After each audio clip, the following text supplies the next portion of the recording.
see Inspector Lestrade at once. Your name, sir? Dr. John Watson. He's expecting you, sir? In a way, I believe he is. Well, I'll tell him you're here, sir.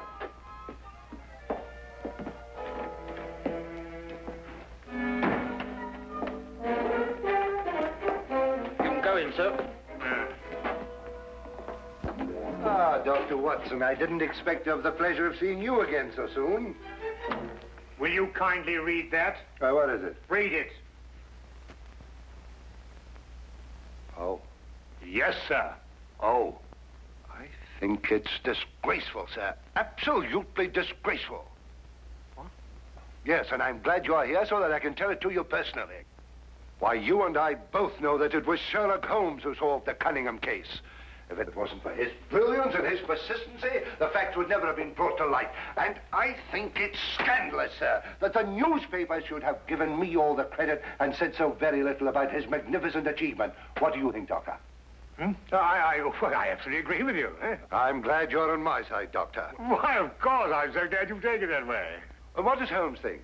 Oh, he doesn't mind. You know, he doesn't care who gets the credit. Oh, dear old Holmes, such a modest fellow. Yes, well, look, you must give him my kind regards. Yes. And tell him that, although I know he doesn't think anything about it, I intend to get the newspapers to get the facts straight. Well, that's very good of you, Inspector. What's Holmes doing these days? Well, the last time I saw him, he was playing about with a lot of ink smudges and talking about the prints that fingers make. No.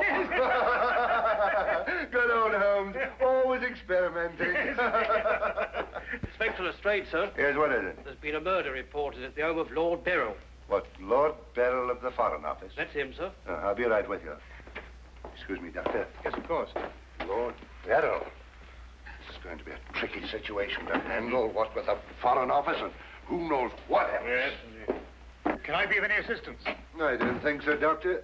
Oh, perhaps as a medical man. Mind you, I don't know what to expect, but I think you would be of invaluable assistance. Say no more. Here's the address, sir.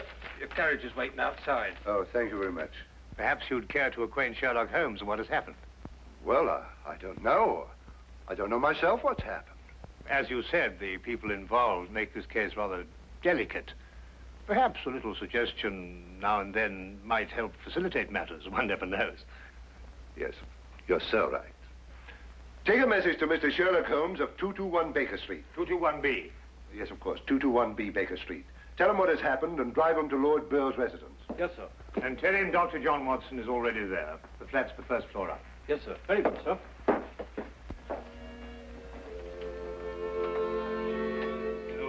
221B Baker Street.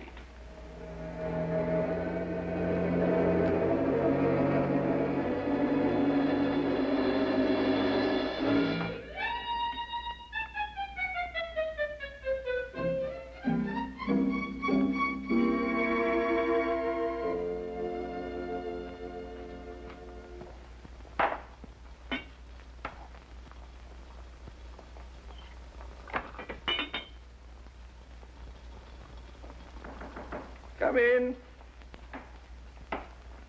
Excuse me, Mr. Holmes. Yes? A message for you, sir. There's been a murder committed at the home of Lord Beryl.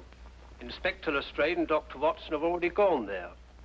Thank you. Would you care to have some tea? Some tea, sir? Yes. Is that what you're making? Oh, come along. Come and have a look at this. I'm working on an extract from a special series of pygmy poisons. Oh, very interesting, sir. Tea? Well, yes, I don't mind if I do. You take milk? Yes, sir, please, sir, if I may. Splendid. Sugar? Thank you, sir. Now, where did I put that sugar? Ah, that's it. It's right here. Help yourself. Thank you, sir. So.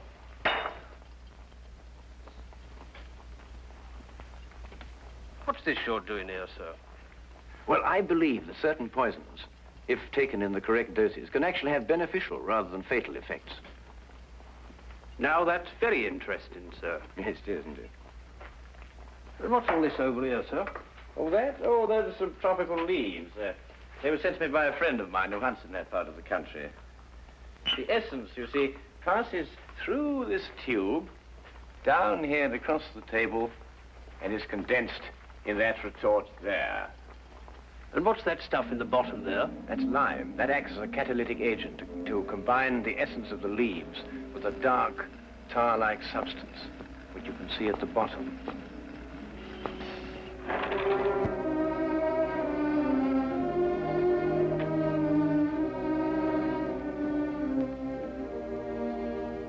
Inspector Lestrade, I demand to see my wife. You've kept me waiting half an hour, and now I should like an explanation. Of course, you're entitled to one, sir. You know that Karl Oberstein was murdered in your study. I was informed of that, and it is a tragedy, of course. But I still don't see that is... Lord Beryl, your wife has confessed to shooting him.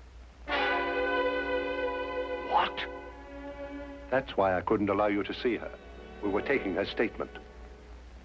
What does she say? Apart from the actual confession of murder, she refuses to say anything. You may go in now if you wish, Lord Beryl.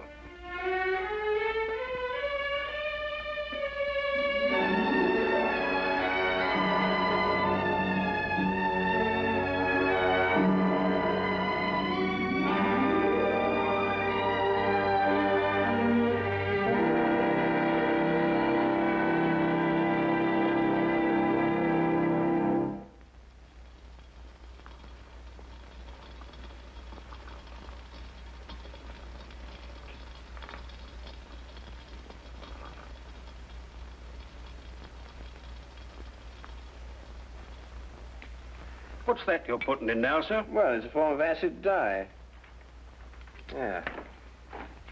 That's all right. Oh, where have you two been all the afternoon? Didn't the sergeant tell you? Oh, yes, I remember. There was a murder somewhere. Was it interesting? No, Mr. Dwight. Uh-huh. Well, Lestrade, come and have a whiskey and soda. Whiskey and soda, Lestrade. Oh, I don't know. I'll be off duty in 5 minutes. Yes, I think that'd be all right. Neat for me. Well, sit down if you can find yourself a place. There you go. yes, well, I think we can leave that to boil for a little while now. Now, gentlemen, what's the problem? Who was murdered? A man named Karl Oberstein. Oberstein. Oberstein. Oh, yes, I remember. An Austrian chap. He was originally, but of course, for a number of years, he's been a freelance agent. Mm-hmm. Buying and selling anything he can get his hands on, eh? But his hands in a bit too much this time. Lady Beryl shot him. Holt Smith, 38. Oh, really? It was a nasty bit there. I examined the body before it was removed. Entire back of the head gone. Instantaneous death, of course. Did you find the bullet? No, the police surgeon will do that. It hadn't come out. Yes, and that shot in the back of the head removes any possible chance Lady Beryl may have had of claiming self-defense. You're off duty now, aren't you, Wilkins? Yes, sir. You may go home. Thank you, sir. It's been a pleasure working for you this afternoon, Mr. Holmes. Like to know how it all turns out. I'll let you know. Thank you, sir. Good afternoon, sir. I feel sorry for Lord Beryl. There'll be quite a scandal when this appears in the papers. Yes, there certainly will be.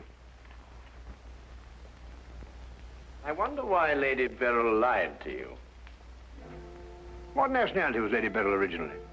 Well, she was born in Austria, although she was brought up in America. She's been here in England for the past 5 years, since her marriage, you know. It's a shame a woman like her has to remain in prison. Still, she might decide to tell you...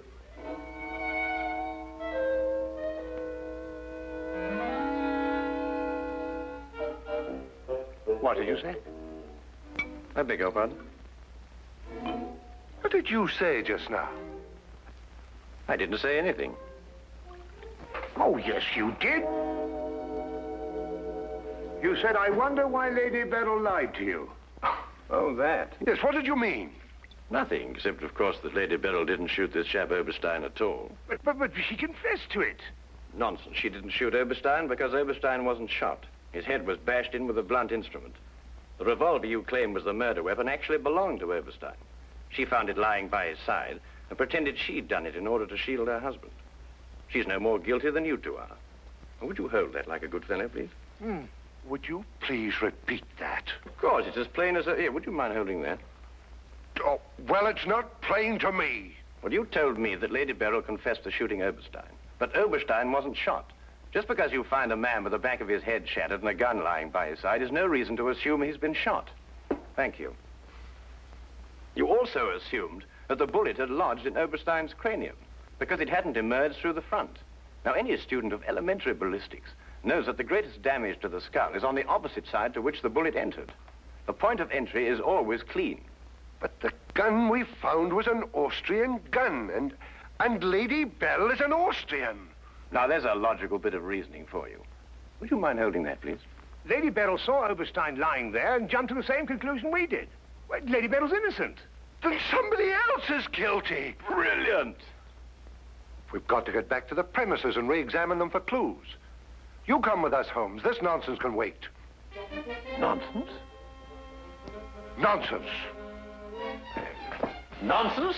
Did you say nonsense? I'll have you know, Inspector Lestrade, that if the law enforcement agencies of this country were an infinitesimal amount more advanced than ancient Neolithic man, I would not have to be doing the basic research work that will in time benefit police bureaus throughout the earth. You may have a point, Mr. Holmes. A point? The only point is human, of which there is a paucity in the halls of our defenders from the public. So do you really think so? I certainly do think so. And I'll tell you a few other things, Inspector.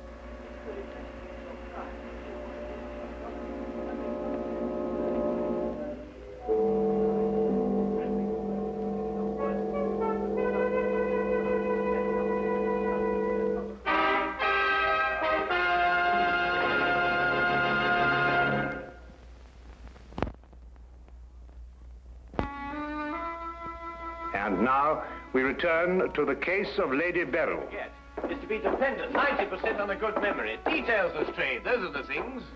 She's in here, and normally I'd detain her for confessing to a crime she didn't commit, but, well, what with the Foreign Office and all that, I don't believe I will.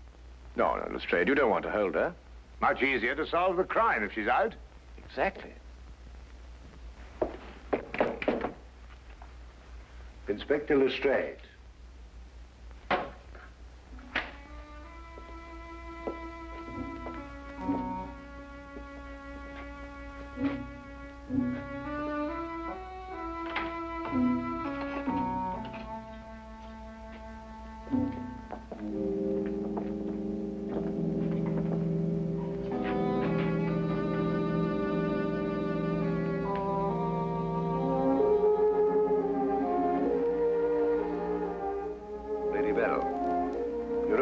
We're releasing you.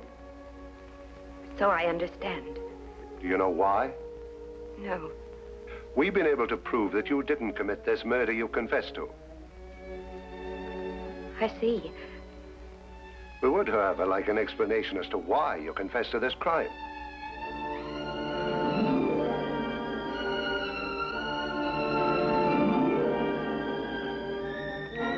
I prefer not to explain my actions, Inspector. You realize, of course, that your actions are in themselves punishable and that we could detain you. I see. You still prefer to make no statement? That is correct. Very well, Lady Beryl. You'll be released as soon as the formalities can be cleared. Thank you. Human beings lie to gain, to cover, or to protect.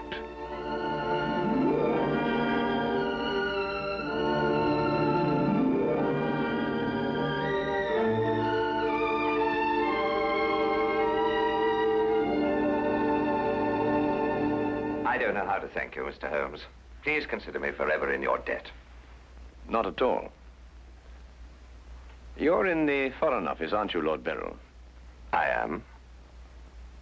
Had you ever met Herr Oberstein before? I had. Exactly when? Last week. For the first time? And the last time. I see. I believe it was his habit to offer large sums of money to men in key positions for the information they may have had in their possession. I believe that was his habit, Mr. Holmes. Thank you. Oh, Lord Beryl, while your wife is on her way here, I wonder if I might look at the premises of the crime. Well, of course, of course. It happened in the study. With your permission. My house is yours, sir. Thank you.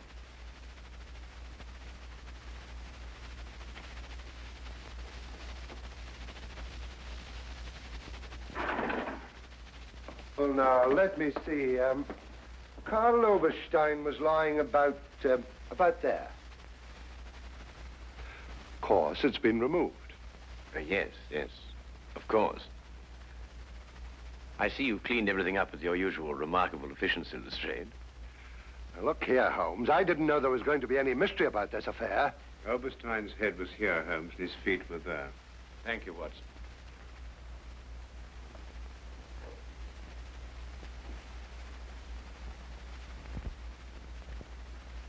Where was the gun lying? To the left of the body. Nearer the head or the feet? Nearer the head. Was Oberstein face up or down? Face up. I had to turn him over to examine him. Has there been any effort made to gain forceful entry into the house? Well, none was reported. Why? Lord Beryl, do you use glasses when you read? Yes, I do. These? Are they your only pair? Yes. Who first discovered the body? I believe my secretary. Is he here? Yes. I'll call him. Thank you.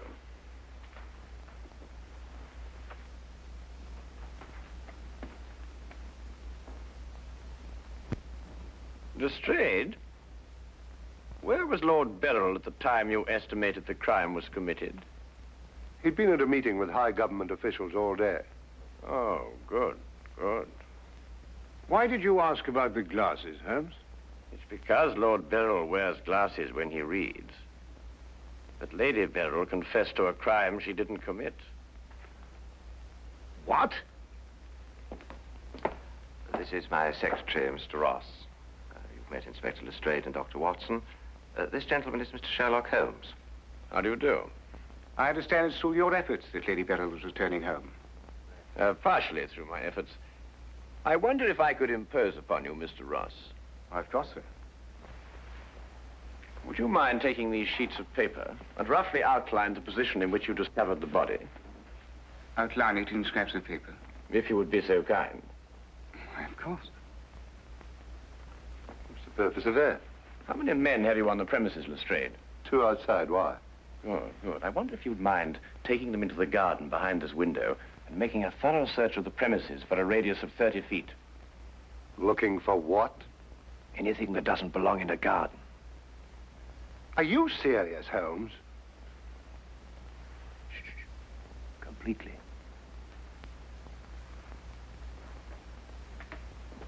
Let's got him out of our way. Have you examined your safe, Lord Beryl? I have, Mr. Holmes. All my papers are intact. Excellent. Does Mr. Ross have the combination to your safe? Yes?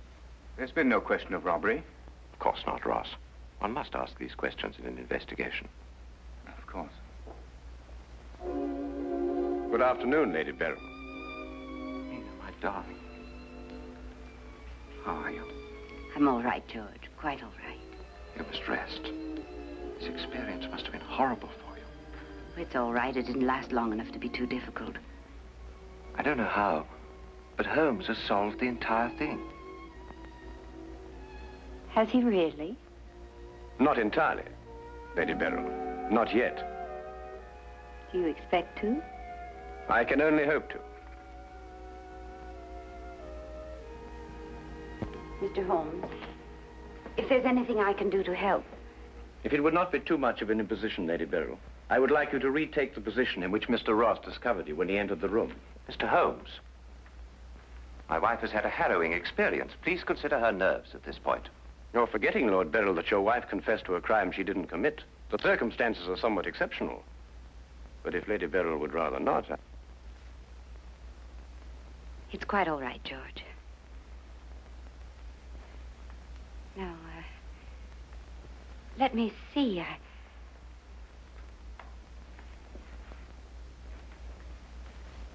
I was standing here. Exactly there? I believe so. Mr. Ross, are you quite certain that that is the position in which Lady Beryl was standing? Well, if you'll pardon my saying so, Lady Beryl, just for the sake of accuracy, you understand, I believe you were standing just a bit further to your left. A little to your left, Lady Beryl. Like that? Yes, I'd say right there. Good. Now, Lady Beryl had a revolver in her hand. Mr. Holmes. That is correct. In which hand? My right hand. Mr. Ross? That's right. Lady Beryl's right hand. Lord Beryl, do you happen to have a revolver in the house? Yes, I have. May I have it? I'm not going to ask my wife to... Yes, I am. If your wife has no objection. Of course she has objections. I have no objections, Mr. Holmes.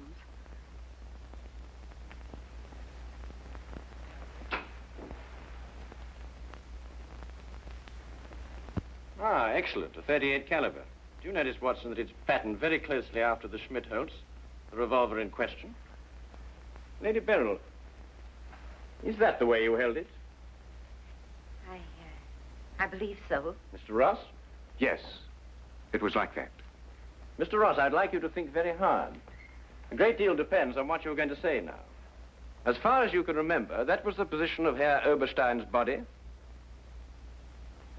Yes. And where in relation to Herr Oberstein's body and Lady Beryl were the broken eyeglasses? Over there. There? Yes.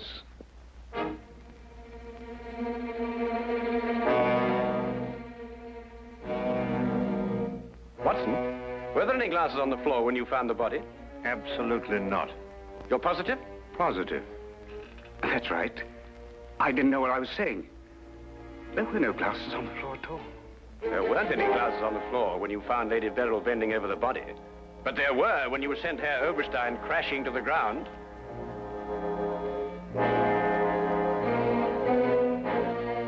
Before you run, Mr. Ross, look at Lady Beryl. I don't understand this, Mr. Holmes. Oh, very simple, really. Herr Oberstein approached you with an offer to buy Foreign Office secrets. You threw him out. Then Ross contacted him, prepared to sell him the secrets. Well, there's nothing missing from the safe. Of course not. If you sold anything, you'd have been found out. Herr Oberstein came here expecting to buy. You opened the safe, showed him the papers he wanted. He put his glasses on to examine them. And then when he paid you, you smashed his skull in. He fell, breaking his glasses. His revolver dropped from his pocket. Then you replaced the papers, pocketed the money, and left. It's a lie. Why, you filthy... The unfortunate point occurred when Lady Beryl discovered the body. You read the evidence incorrectly. I thought the gun was my husband's. Similar, but not the same. And the glasses. A very common variety of frame. You gathered up the pieces, except a few fragments, and threw the frames away. Yes. Then you lied to protect your husband. Yes. Nina. Brilliant, Holmes. Absolutely brilliant. Thank you, Watson.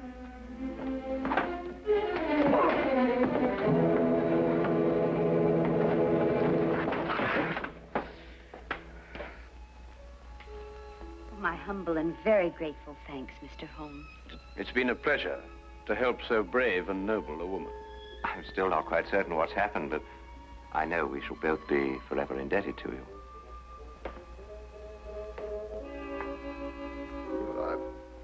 Searched the whole garden, Holmes. Couldn't find anything but this old pair of glasses. They're broken at that.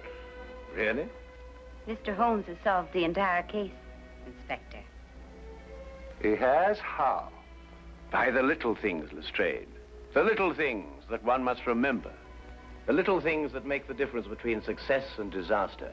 One must never forget that the difference between...